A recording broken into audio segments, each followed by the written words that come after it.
Bonjour René Friedman. Bonjour. Alors vous êtes gynécologue, obstétricien, vous êtes un spécialiste de la reproduction, de ce qu'on appelle l'assistance à la procréation. Vous avez d'ailleurs participé à une grande aventure scientifique, celle de la naissance d'Amandine, c'était en 82, le premier bébé éprouvette, une fivette comme on dit en France. Vous avez aussi été entre autres l'un des fondateurs de Médecins sans frontières et membre du comité national d'éthique. Alors vous plaidez depuis longtemps pour que la loi sur la procréation médicalement assistée évolue en France. Vous avez reconnu avec d'autres médecins avoir violé cette loi pour permettre à certains couples ou à des femmes célibataires d'avoir un enfant. Et vous le redites dans ce livre, Le droit de choisir au seuil, qui reprend aussi le manifeste que vous aviez publié en mars 2016 avec 200 médecins ou biologistes, un manifeste qui réclame 4 modifications de la loi française. On va y revenir dans un instant, mais je voudrais d'abord vous demander, en 2017, qui a droit aujourd'hui en France à la procréation médicalement assistée? Un couple homme-femme qui est vu par un médecin et qui juge effectivement que c'est la solution. Voilà. Un couple homme-femme, donc c'est uniquement dans ce schéma-là. Mmh. Alors vous demandez justement 4 modifications de la loi.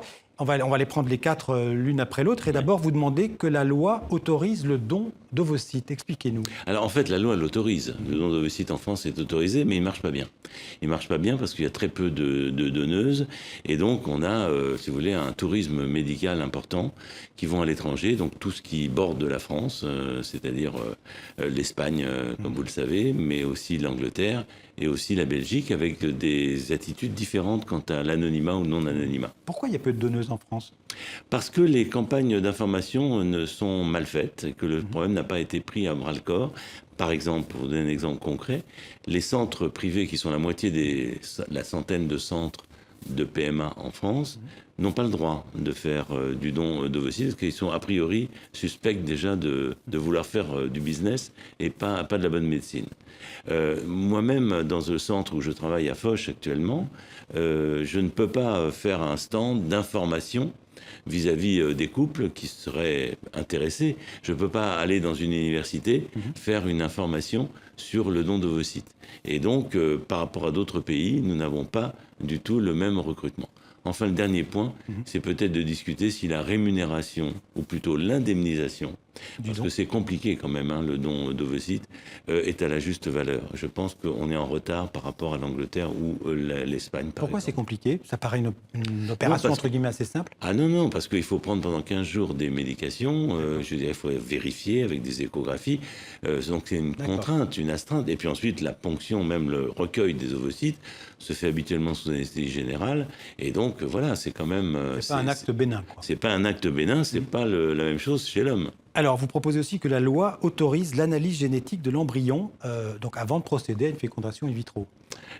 Juste après la fécondation, quand on a constitué l'embryon in vitro, dans certaines circonstances, pas à tout le monde, mais dans certaines circonstances, il y a des couples qui font constamment des échecs, qui font des fausses couches. Et donc, on a intérêt à voir quel est le statut de l'embryon, s'il n'y a pas quelque chose qui cloche, pour parler simple. Or, effectivement, 60% des embryons que l'on remet dans l'utérus après la fécondation in vitro ne vont pas s'implanter. 60%. Qu'on pourrait éviter. Qu'on pourrait éviter. Et si la femme est un peu plus âgée, si elle va vers les 40 ans, ça va être 70 à 80%. Donc la recherche sur l'embryon ou sur les cellules souches de l'embryon, c'est très encadré en France. Oui, mais la cellule souche, si vous voulez, c'est un autre thème. C'est un thème scientifique qui a effectivement une loi de 2013 qui l'autorise. Mais nous, médecins, nous voulons améliorer, si vous voulez, la médecine que nous faisons et pas se croiser les doigts et puis je dirais, jouer la politique de l'autruche en espérant que ça marche. Il y a des couples qui font échec sur échec, il faut savoir pourquoi. Or, nous n'avons pas le droit aujourd'hui de vérifier s'il n'y a pas des anomalies chromosomiques qui expliquent ces échecs. C'est tout. C'est pas un changement, c'est pas une amélioration. C'est juste, si vous voulez, éviter de faire attendre les couples avec des transferts, des embryons congelés et une attente et une espérance pour rien.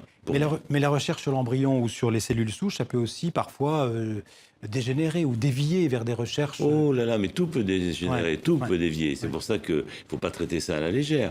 Il faut bien sûr, mais enfin, vous savez, c'est une activité en France qui est la plus encadrée de l'activité médicale. Il y a comité sur comité et puis institution sur institution. Donc il suffit seulement de savoir ce qu'on veut.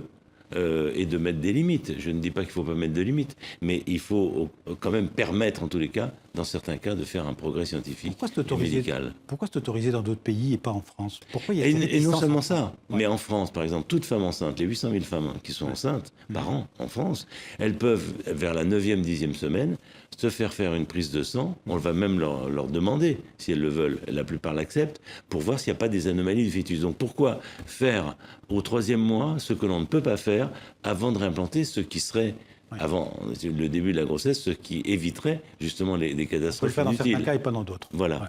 Alors vous demandez aussi l'autoconservation ovocytaire, c'est-à-dire des jeunes filles, des jeunes femmes, qui, si vous voulez, n'ont pas de prince charmant là, comme tout de suite sous la main, et qui savent, parce qu'elles ont écouté ce qu'on dit, que la fertilité baisse avec l'âge, souhaiteraient congeler leurs ovocytes en attendant des jours meilleurs. Voilà. Donc, congeler l'ovocyte à 25 ans, par exemple? Pas à 25 ans, c'est un peu plus tard que ça, parce que à 25 ans, aujourd'hui, on ne pense pas à l'enfant. D'accord. 30 ans, alors? Oui, à partir de 30 ans, vous savez, l'accouchement, aujourd'hui, c'est 30 ans pour le premier enfant.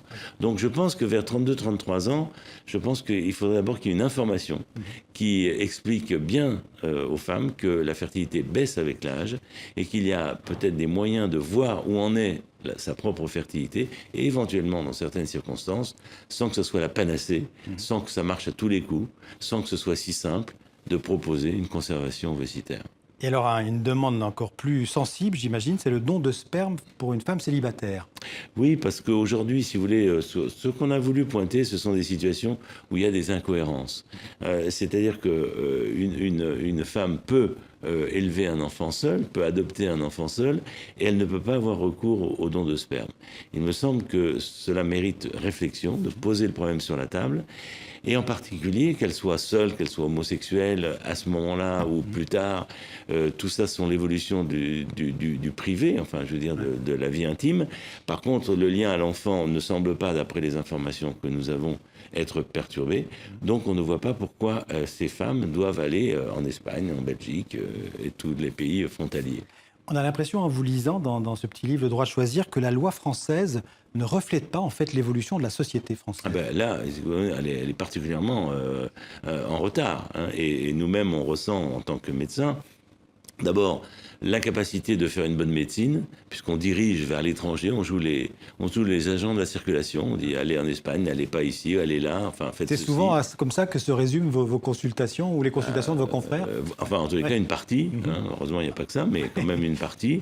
Et alors en plus on voit, si vous voulez, dans le don d'ovocytes, un commerce...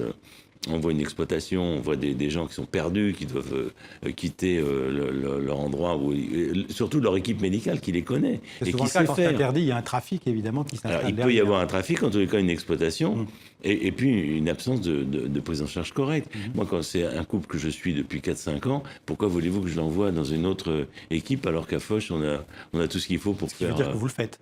Non, on ne peut pas le faire. Alors quand vous avez dit d'ailleurs, on violait la loi, on n'a pas violé la loi. Vous le parce dites, que si on l'aurait violée, si on faisait ce qui est interdit.